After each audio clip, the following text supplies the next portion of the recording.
Hello and welcome to another edition of Breakfast Club from fantasyfootballscout.co.uk. This morning I'm joined by Josh and Brandon from the always excellent, always cheating podcast.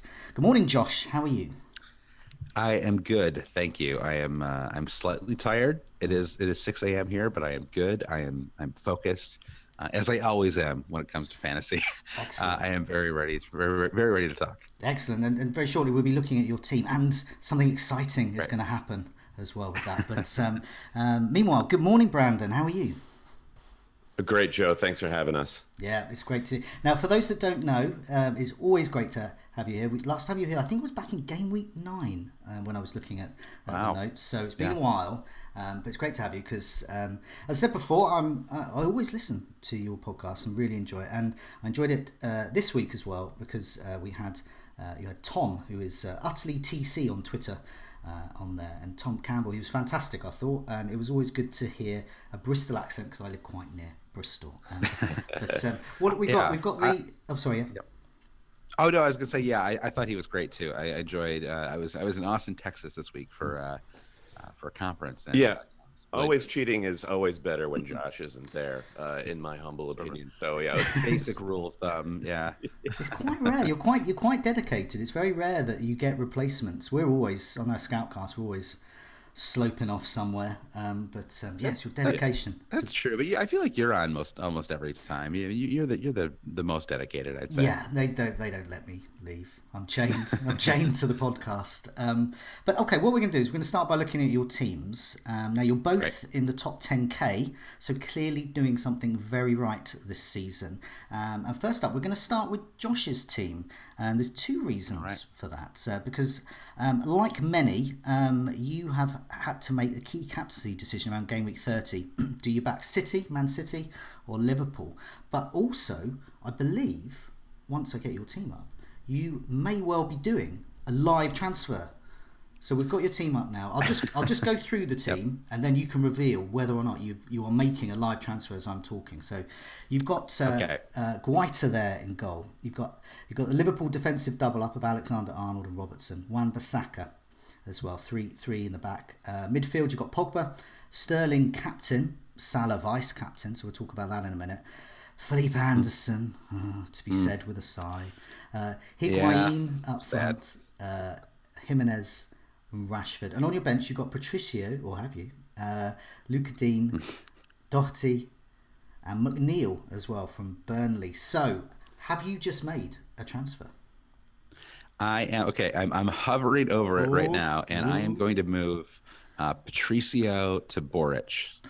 They are asking me to confirm it. I have confirmed the transfer. It is now done. Have you I The don't think public is asking. I'm so excited. People don't realise how exciting it is to see a man in Brooklyn press a button and have a Bournemouth keeper it just come happened. in live on a for a stream. goalkeeper, no less? It's for a What goalkeeper. makes it even less dramatic is I'm still not planning to start him. It is amazing. simply safe. It gets better. Yeah, I'm going double up still with Wan-Bissaka and Gaita, but I worry about Gaita starting, but I also feel comfortable. I mean, I'm making this goalkeeper transfer for game week 31 and 33. There's a temptation to get Fabianski, obviously. I actually can't afford to do it this game week.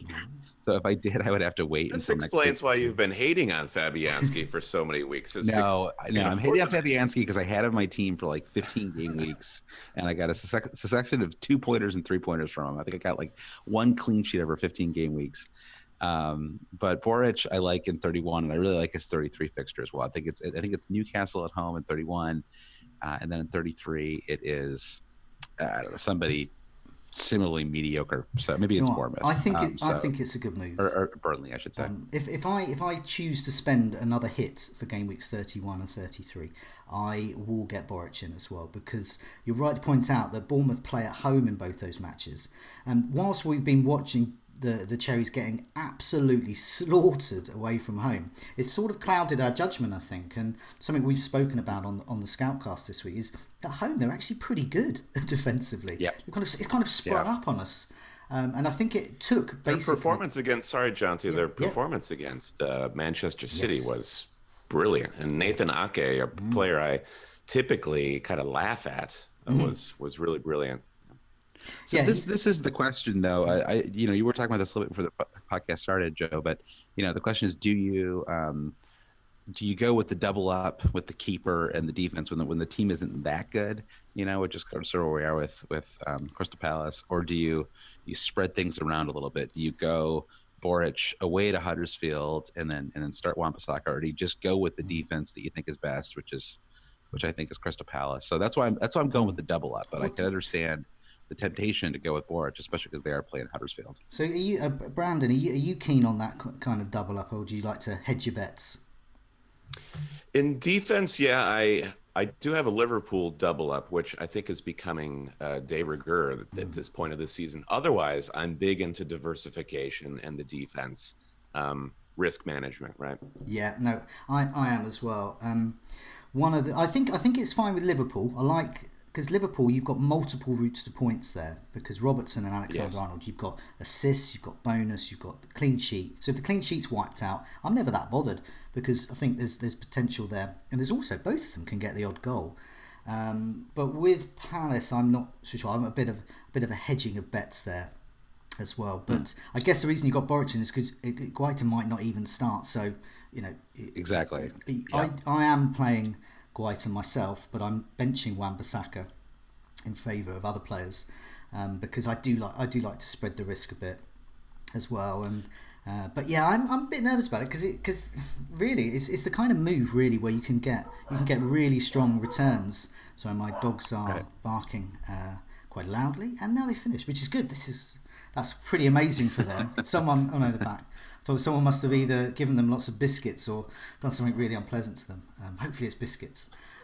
So yeah, no. The other reason, live transfer, very exciting. It could be. Yeah, it probably is exciting. They're having the biscuits and they're just thinking to themselves, "Wow, that's amazing. He's got a live on air. Can you imagine it? Transatlantic as well." They're saying. The other reason we're coming to your team first, Josh, is because you have made that conscious decision. You have Liverpool, you have City attack and cover, both great, but you've gone for the City man. Now, why have you done that? Well, I know that Salah is the leader in the leading midfielder, I guess, in the goal scorer odds. But honestly, I just have a lot of faith in Man City at home. I have a strong memory of the Watford game 2 weeks ago with Liverpool, where they just annihilated Watford. And I know that Watford was playing a backup left back in that game. But I don't think one player is going to make that much of a difference. Who's going to start instead? Is it Kiko Femenia? But I just have a lot of faith that Man City can score a ton of goals against anybody at home. Salah's in awful form. Maybe he rights the ship. Although I do think that that Burnley is a reasonably decent defense. We haven't really seen it too often this year. So I don't know. I just feel good about Sterling. Sterling was already rested once about a week and a half ago. He actually played quite well, I thought, away to Bournemouth. Even though he didn't actually, pick up any fantasy points. He got the clean sheet bonus, which compared to Pogba was 4-point difference. But I don't know. I'm putting my faith in him. When I brought him in, and instead of bringing in Hazard, it was sort of as a 2-week punt. I do plan to bring in Hazard in Gameweek 31 because I'm going to be free hit shipping in 32. So I don't know. It's just a form question for me a little bit. If Salah was in better form, I probably would captain him. Well, that's. I've got some figures here that you'll like.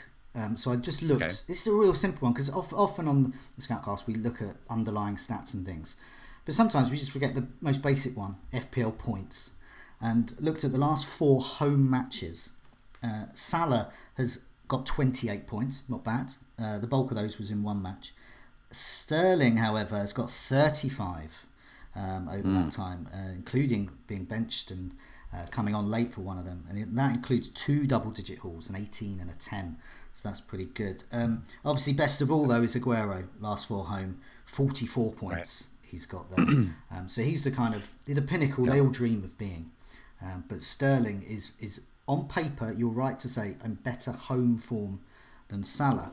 However, and this will please Brandon. I'm going to put my goals imminent table up on the screen. And Brandon, Bring it on, when Joe. we look at your team, you've got Salah, but we'll give a sneak preview to reveal that you are captaining Salah. And on our goals imminent table, top is Harvey Barnes, who will never score seemingly, but will always try. 18 goal attempts last 4 matches, 2 shots on target. Poor Harvey. Rondon, 17 goal attempts, 7 on target. That's more like it. That's the Rondon. He'll be on the goals in the table and he'll be off there because he'll score. And Salah just behind him there, 14 goal attempts, 7 on target. That's good. Half his shots are on target and more than half of Salah's shots in the box. Interesting. I just noticed actually Rondon, all but one of Rondon's 17 shots in the last 4 game weeks, 4 matches have been inside the box. So he's definitely due. But that's good. I think there's hope there for the Salah captainers, and I think there's strong hope there for the Sterling captainers. I haven't changed your mind at all, have I? Before we move on to other issues, Josh.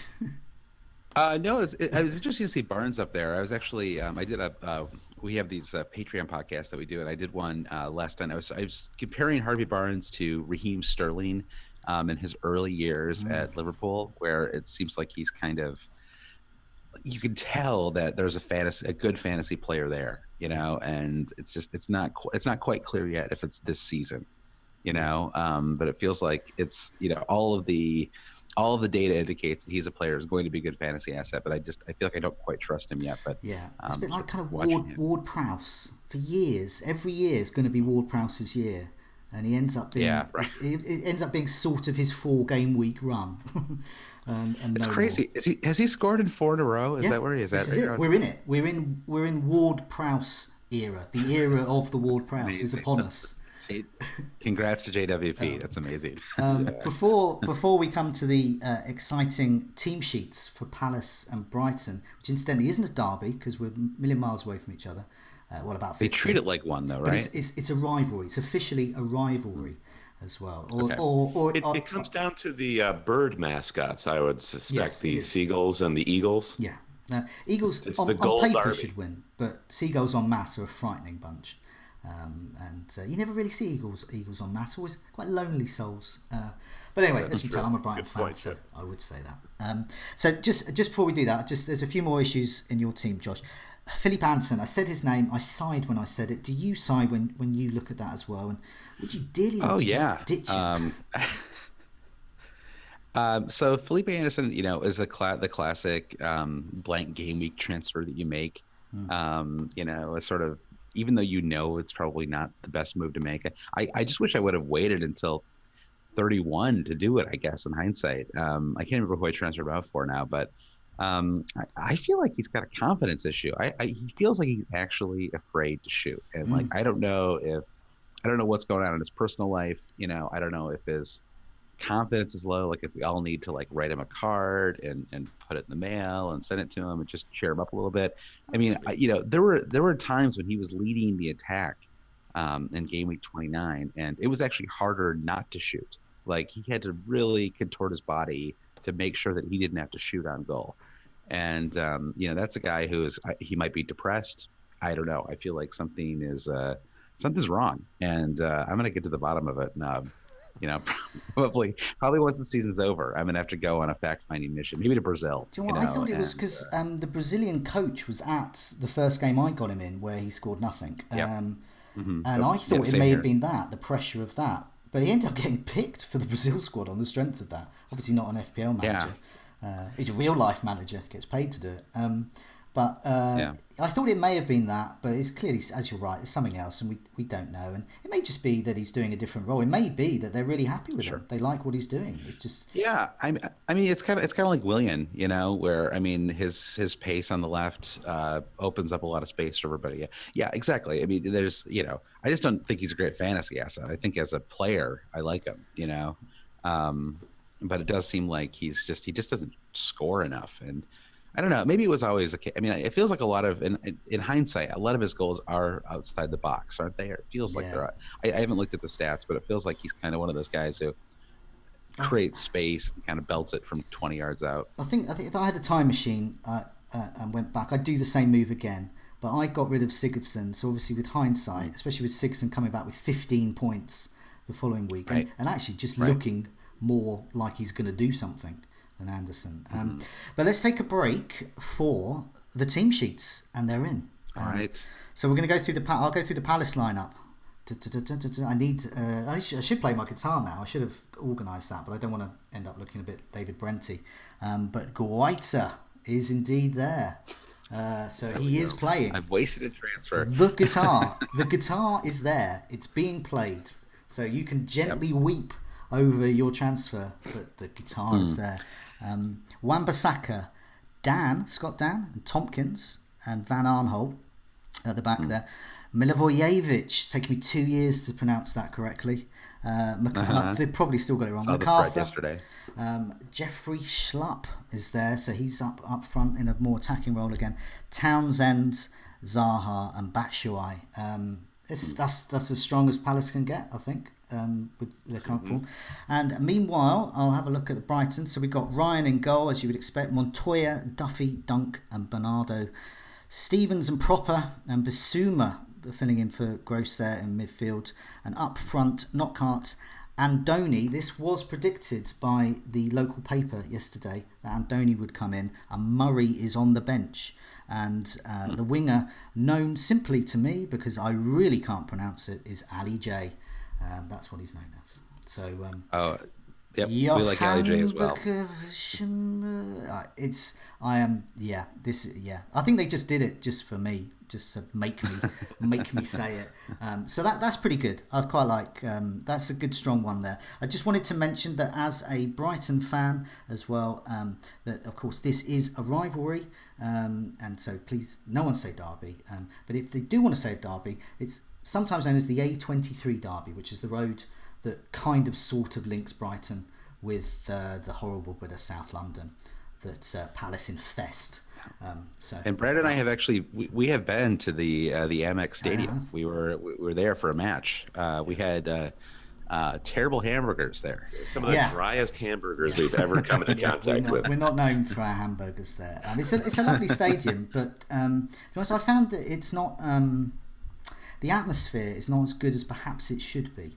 And I'm going to pay Palace a compliment. Selhurst Park has a really good atmosphere.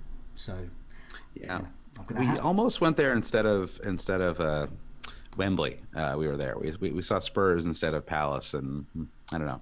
It was cool to see Wembley though. It was a fun. That was a fun. Yeah, I could talk about stadiums all day. I know. I did. I enjoyed your episode after you'd come back from your tour as well.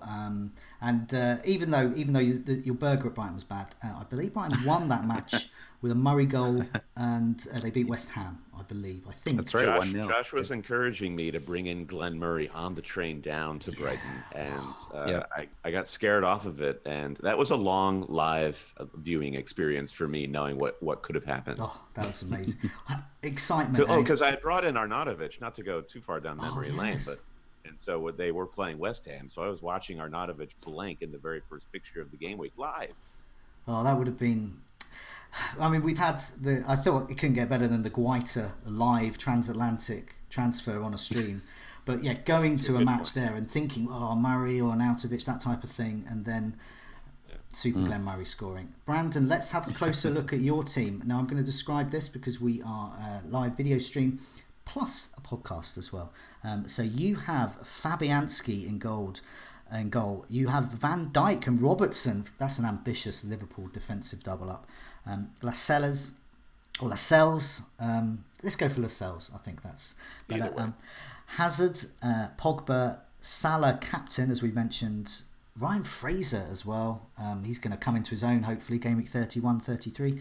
And up front, you've got Rashford, Jimenez, and Higuain. Higuain is your vice captain. And your bench, you've got Ryan there in goal. And your 1, 2, 3 are Doherty, Balbuena, and Phil Billing. So wouldn't it be amazing if game week 31 is Phil Billing's time? That would be quite something. He's due. So what move have you made? Is it another thrilling one? It's another thrilling one. It is the weekend of the goalkeeper. Mm-hmm. So Patricio, everyone's whipping boy recently, he had to go. Not so much because he caused me a lot of mental anguish, but because I just needed a goalkeeper for weeks 31 and 33. Josh and I have argued long about Fabianski. As you mentioned, Josh, you have a recent history with him. But Yes. I did find it really interesting that there's been only 5 matches in the last 29 game weeks that Fab hasn't managed to make 3 saves to get that 1 save point. So even if the clean sheets aren't in the cards for him, I have a lot of confidence that I'll at least get 2-3 points from Fab. And have you guys noticed that this season, it seems like there have been lots of your defenders that have a 1-2 of Huddersfield and Cardiff? It seems to be a popular one game week followed by another game week. So Fab with Cardiff this weekend and then Huddersfield in the big blank in 31 feels like a great way to claw back some points. Chelsea in game week 33, far less appealing, but hopefully I'll get all the points that I need from him in the next 2 game weeks. Yeah, I mean, in terms of looking ahead for game week 31 and 33, I think Boric and Fabianski definitely game week 31 are the best options. I think Boric, if the underlying stats of Bournemouth are to believe, could be slightly better. But yeah, Fabianski, it's saves, isn't it? That's where I go for. I mean, that's why I got Foster in, and I've been doing it for years. I think we spoke last time. First season I played, David James was in goal for Portsmouth, or was it the second season? And Mark Schwarzer was in goal for Fulham around that time. They were my super goalkeepers at the time, because no matter how awful their defence was, they would rack up so many save points as well, and get good saving defenders in Port. Let's be fair to West Ham. They're not Juventus, they will get those save points for you. Now Salah, it's obvious captain for you, really. Just mention, I mean, Higuain's your vice captain. Did you ever think, I want to shoot up the rankings? Maybe this could be the chance. Go for Higuain, or you're sold on Salah? Well, I think I mentioned this on our podcast earlier in the week. My bus team, Higuain was my captain, and I had this gut feeling that he'll do well against Wolves playing at Stamford Bridge. Hazard and Higuain were rested for the Europa League match, so who knows how a Thursday night hangover will play into it. But ultimately, this will be a week in which I do captain Salah primarily out of fear. I'm here for your argument that Salah is a little bit out of form and struggling to actually put the ball in the back of the net, whereas Higuain looked really decent against Fulham. And if that partnership with Hazard and Higuain can ever really get off the ground, I think they could do well against Wolves. But Brendan, if you had Sterling, do you think you would have captained him, or would you have stuck with Salah? Yeah. And Joe mentioned this, that he put the only reason that Josh got top billing in this episode of Breakfast Club is because you have a Man City asset. But yeah, in a heartbeat, I would have gone for Sterling or Aguero for Salah or Higuain. I think that is the smart move. Yeah. Now you've got Hazards, and Josh is going to get Hazards. I'm probably not going to get Hazard. Can sell Hazard to me? Can he be trusted? I don't think he can, but do you think he can? Well, no, he can't be trusted. I can't convince you of that. I've owned. This will be my 3rd time owning Hazard this season, or it is the 3rd time. And the first time went well. The second time was during that really fallow period leading up to that first Manchester City blank, and I sold him right before he braced against Huddersfield. So it is painful for me to have brought him back. But if you're looking at the teams that play in game week 31, the big hitters are Liverpool and Chelsea. And if you're playing the strategy in which you're free hitting in 32, there's really no reason not to go for broke in 31 and spread your money around. And if you look at the expensive assets that will be in play in 31 and 33, there's just kind of no reason not to take a flyer on Hazard. The ceiling is so high.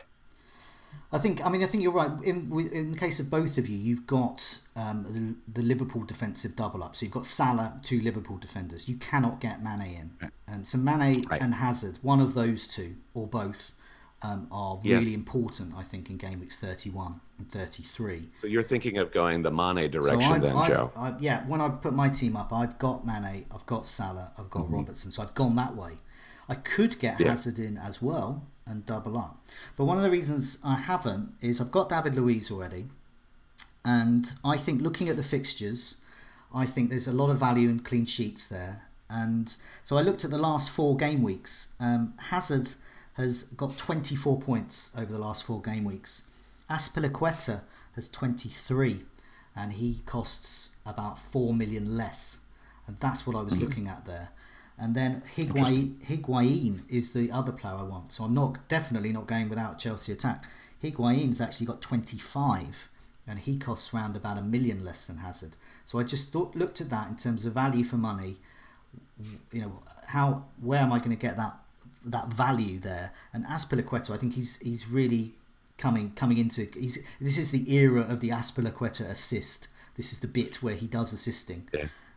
Yeah. He's running around screaming at everybody to a degree that he hasn't done in maybe all season. I mean, he's the school of Alexis Sanchez, right? He has, exactly. But he delivers though, unlike Sanchez. Sanchez, does a bunch of one-on-ones and loses the ball and then turns around and screams at somebody. Azpilicueta actually, has contributed to the game, making last-ditch tackles and stuff. So, hey, and hats off to every player out there who plays with their shirt tucked in always. So, Dave, we love you for that. He's a gentleman. Yeah, he could wear that into the poshest club in New York. He is. He's the gentleman at the back there. And I just like, he's a player I've really liked over there. Every time I've owned him, he's always got me points. And I just think for these. And I'm definitely targeting possibly that. I may go back for Hazard in the double game week. That's a bit of a different call because you've got to try and match the captains there. But I think in game week 31, I think most people's captain is going to be Salah, possibly Mane. I don't know about Hazard. I'm just not sure that he's going to be the most popular captain. So I think I can live without him. And it's also being slightly different. I think there's going to be a lot of Liverpool defensive double-ups, and I don't think many are going to do the Chelsea double-up in defence because they've been so patchy recently, and Liverpool seems so secure. So maybe it's an error, but I think sometime I'm at the stage where I'm just about in the top 40,000 now. I was in the top 10,000 7 weeks ago, and so I'm in a position where I've got to do slightly different things. Oddly. But yeah, looking at the rest of your team there, now you're quite well set up for game week 31. I think I counted 10, is that right? Yeah, it's 10 if you assume that Fabian Balbuena could get a start in 31, which is kind of dubious at the moment. Phil Billing has been my 4.5 bench fodder all season. So yeah, I would love nothing more than to see him play and get a return. And to see all of my faith in Billing rewarded after such a long time with him. 8 plus 2 bonus players, really. Yeah. Right. I ended up burning 4 last game week to bring in both Hazard and Higuain with 31 and 33 in mind. So yeah, I've been trying to plan as far ahead as possible without losing sight of the game week that's right in front of us. But you've got... So what moves are you planning then to either complete... to hopefully get an 11 out? So you're looking at one move, maybe 2? What's your game week 31 kind of early thoughts? Yep. Ideally, I would just take 1 free transfer and bring in a Leicester attacker. We can talk a little bit about James Maddison, but I think because even though Maddison seems to have fallen out of favor just because Harvey Barnes is now... come to the fore, but his set piece threat I do find appealing. If I were to burn 4, it would be Pogba and Rashford out for Vardy and James Maddison, and that would really complete the team. I think that might be a little rich for my blood. The problem is the move that I could afford to make would be Pogba out for James Maddison, and the value that I'd be losing on Pogba. And Josh, you had mentioned this on the kitchen table episode. That's a little daunting. Whereas the value you'd lose on Marcus Rashford, and we could argue about Rashford's appeal now that Lukaku is in such great form. I'd much rather drop Rashford for Vardy, but I can't afford it. So yeah, it's looking more and more like Barnes or Madison for Pogba. Yeah, Brendan and I both have the Rashford Rashford Jimenez double up, the away fixture double up this game week, and I was really seriously considering Rashford to Josh King. Honestly, I'm not sure I would have done it anyway. Honestly, part of it was just a feel thing. Like Rashford scores the game-winning goal in the PSG match, and maybe that gives him a little bit of confidence. I know not every manager plays that way, but for me, I just thought, well, he's linking up well with Lukaku. I expect him to start on Sunday. I don't have a lot of faith in Arsenal's defense. I mean, Mustafi is still playing as what is he playing as, the right back, the left back? I can't remember which spot he's on.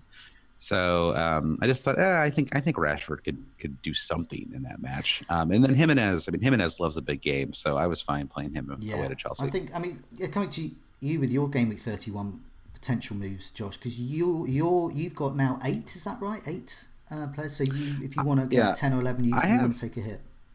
I have 8. I'm planning on 10. I know the sort of the logic about how burning points, it's like kind of halved if they don't play, and then it's like even more halved or maybe just totally zeroed out if you're going to play them in 31. I mean, the thing is, you do have a transfer between 30 and 31, between 32 and 33. So I'm actually fine going with 10 in Game Week 31 and then going 11 in 33. The moves that I'm planning right now would be Sterling to Hazard. And then I have an interesting decision. Basically, it would either be Rashford to someone like Josh King, or I would turn Matt Doherty, or Doherty, as I say it here in New York, over to you East Coast elitist. That's right. I would turn him into possibly Azpilicueta, possibly David Luiz. I would think I would have just enough, to make either one of those two moves. So I'm on the fence about that a little bit.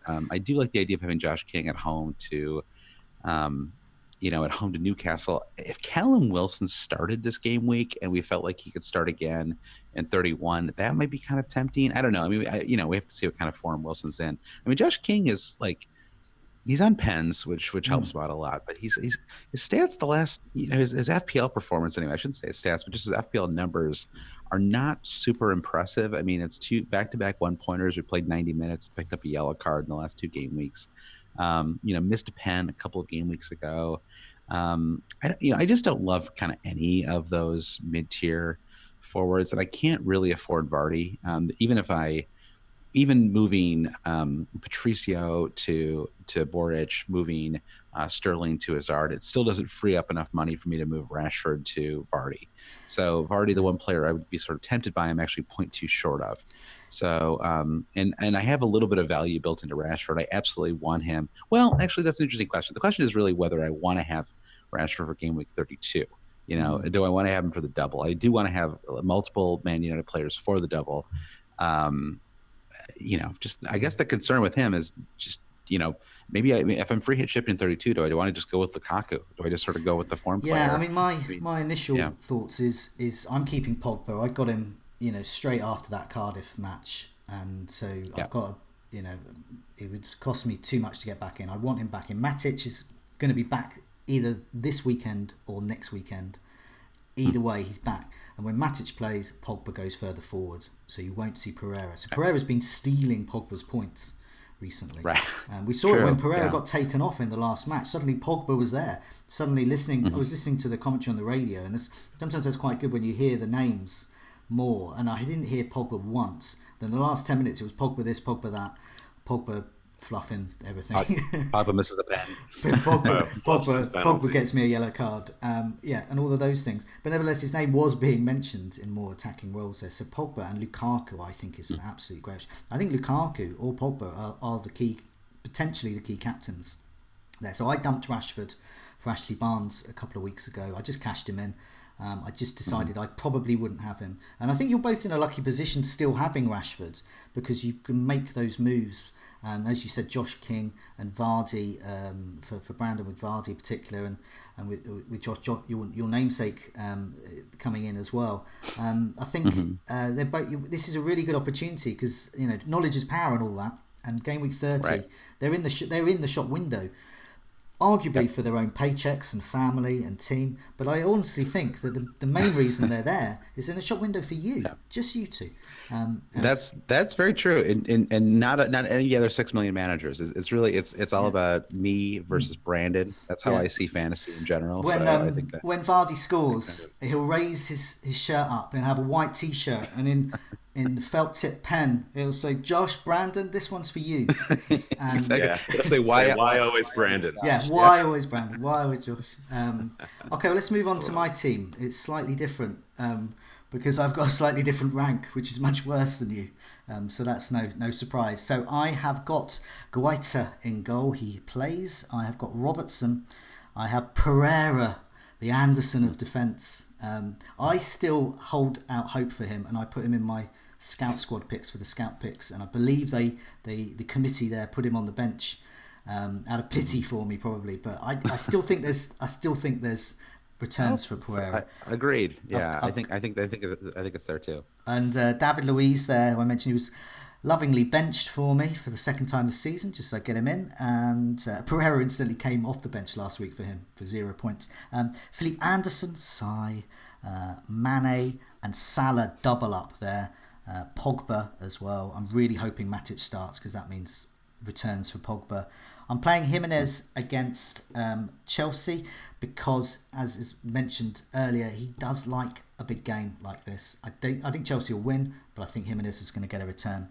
I've captained Aguero. I brought Aguero in a couple of weeks ago. He was my version of you getting Sterling in. Because I've just wanted, even though he doesn't play double, I just felt that I would get attacking return. So I'm really pinning my hopes on this one here. Yeah. I was going to say, Joe, that I know that a lot of people are, concerned about the Champions League at midweek, but I think he starts as well, and I think he'll play at least 65. I mean, as we've seen, it's taking a lot for Gabriel Jesus to even break in. Yeah. Even now that he's back to full health. Well, that's it. I was having a discussion on Twitter with a few people yesterday, including FPL Fredo, who can be controversial at times, but nevertheless, he was making a good point that people were saying because of Champions League, they were fearing a rest for Aguero, but those same people weren't fearing a rest for Salah.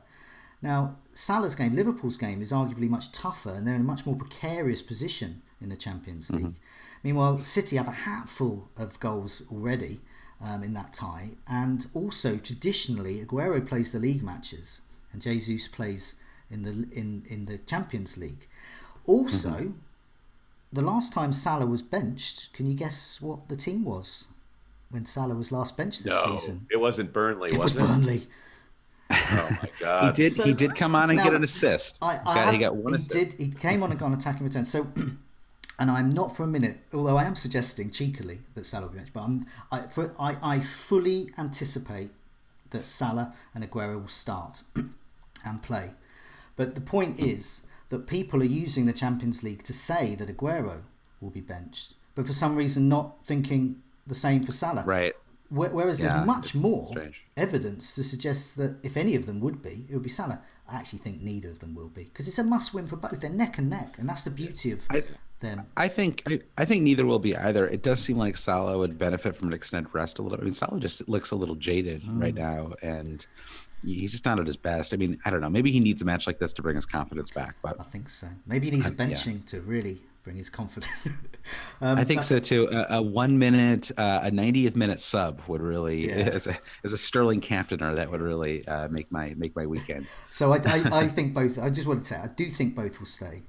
But there's one player I haven't mentioned in my starting 11. That's Ashley Barnes. Now the reason I have benched Doherty because I don't think Wolves will get a clean sheet, and I'm playing Jimenez, so I don't want to go full on Wolves away there. And I'm benching Wan-Bissaka because I'm playing Michael Ouattara there. So I feel okay. I'm as we spoke about, I'm a bit of a hedger really. Now I've gone for Ashley Barnes because, and this is because he actually is quite a good option, I think, this week.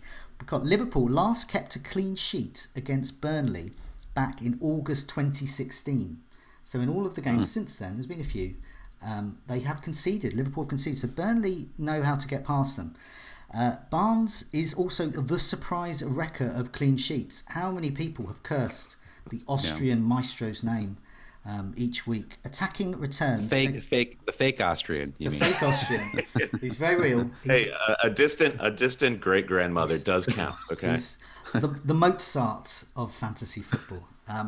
Attacking returns against, and I'm going to reel them off. Arsenal. Hey, I'm going to play my Arsenal defender. Oh, Ashley Barnes is playing. Doesn't matter. Wait a minute. Arsenal defender. Clean sheet. Gone. Wipe out. Attacking returns there. Barnes also got attacking returns against Spurs. So, I'll play my Spurs defender. No way. Ashley Barnes ruins it. Manchester United. You play their defender. Safe in the knowledge they're just little old Burnley. There he is, Barnes. Attacking return. Yep. And best of all, attacking return this season against, you guessed it, Liverpool. So there we go. I'm hedging my bets. Having said that, you've piqued my. I'm not a believer, but you have piqued my. I don't know how many goals he has to score. He scored about 20 this season. It feels like already, and I'm still like, I don't know. Like I think he doesn't look like a great forward. Like it feels like there's like it's not even like the eye test in terms of how he plays. It's like the literal eye test when I see him. And I just think he looks like a defensive. It's like the Mark Titus airport test. If you saw him in an airport, would you think he played for a professional sports team? I think he was a backpacker on his way to Austria for a wonderful vacation. He's not backpacking. I think he was an actual Austrian. I just think he was an Austrian. He'd be there in his lederhosen. Look at that well-dressed Austrian gentleman is what I would think. The very ornate beer stein with a lid on it. The whole works. Yeah. So I think I'm anticipating great returns for him, and I think partly, I know for me, he can't play for England, and it's bitterness. He's Austrian.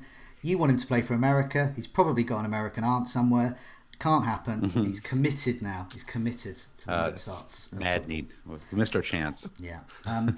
Brandon, Josh, thanks so much for joining me. It's been great fun. Our pleasure. I think I've got some of my thoughts a bit clear about Game Week 31 as well. So, as well as talking about our Game Week 30 sides, Game Week 31, I think, is where people are looking at, because it's the start of upheaval for us. We got blanks, we got chips, we got double game weeks, and it's all to come. So for those that don't know, where can people find you on, say, for example, Twitter? Either Josh at Twitter, we are at Hail Cheaters. That's HAIL Cheaters. We also are on, I guess the easiest way is just to go to alwayscheating.com. That's where you can find links to our podcast. We're actually doing 2 weekly podcasts right now. One for everybody, and then we have a little Patreon one that we've been doing once a week as well. And then we're on Facebook and Twitter. And I think I always like to say just Google Always Cheating.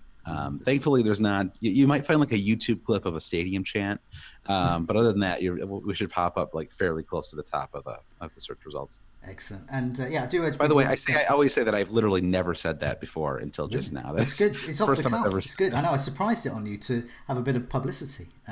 But thank you. But for now, I do urge people to listen in next week. I always do. Josh, Brandon, thanks so much for joining me. My pleasure. Joe. Thanks.